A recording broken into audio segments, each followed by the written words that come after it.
Hello friends, જય જિનેન્દ્ર બધાને. કેમ છો બધા? મજામાં? અમર ભાવના બ્લોગમાં ફ્રેન્ડ્સ આપનું સ્વાગત છે.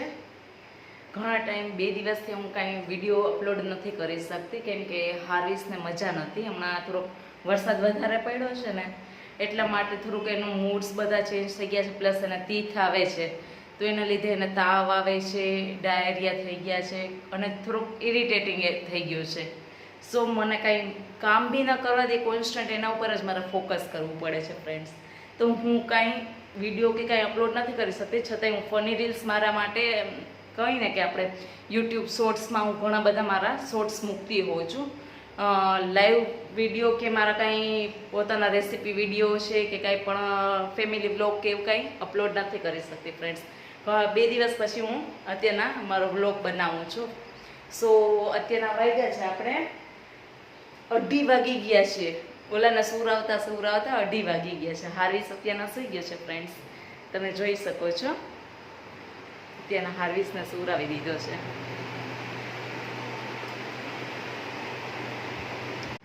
અવાજ કર્યો એટલે હાર્વિસ જાગી ગયો. હવે પૂરું મારું, હવે મને કાંઈ કામ નહીં કરવા દે. જાગી ગયો છે ને એટલે હું જરીક બ્લોગ બનાવતી હતી ને એમાં અવાજ આવ્યો ને ભાઈ જાગી ગયો હાર્વિસ.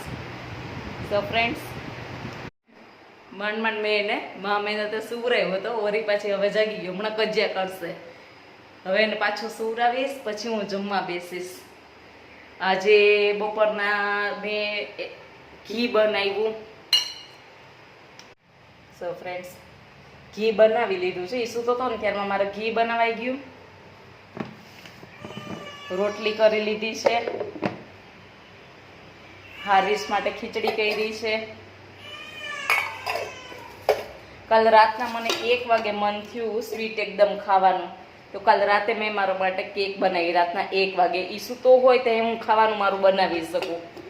એ કચકચ કરે તો મારે કાંઈ ન કરી શકું. જોવો છો ને અત્યારના બેકગ્રાઉન્ડમાં એનો અવાજ આવશે રોવાનો. સાથે ગુવારનું શાક બનાવ્યું છે ફ્રેન્ડ્સ.